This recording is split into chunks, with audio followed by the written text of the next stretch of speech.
That is the Guatemala bean. It's got a slightly greener tinge to it than this Brazil. You can see there's a bit of silver skin still stuck to the Brazil bean, and also on the, but it's just got a different color to the Guatemalan. That little skin that you see there on the coffee, right over there, that comes off during the roasting process. So when the bean starts expanding, that literally comes off, and that is what we call chaff. That ends up in the chaff collector, which is that container on the left hand side of the roaster, which is a very good fertilizer for the garden. Yeah. Oh yeah.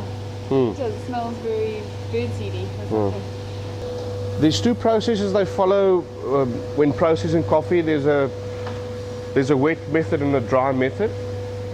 The wet method, they literally, getting back to wine and the grapes again, it works on the same principle when they crush grapes. They literally take the coffee cherries. It goes through a system where they pulp the cherries and take the fruit out. It goes through a whole washing process, hence the name of the wet process. Then it goes on to drying decks and they dry the coffee. The dry process, they take the red cherries, they immediately put it on a drying patio. They would dry the coffee on that and then literally take the beans out of the dried cherries. Obviously with the wet process coffee you get a cleaner coffee bean because of the whole washing process. The dry process, because it goes through both goes through a fermentation process, but because of the beans still encapsulated in the in the pulpy flesh, the flavor profiles that develops from the dry process, that's just also my personal opinion, develops nicer flavors because being inside the fruit for a longer time. Yeah.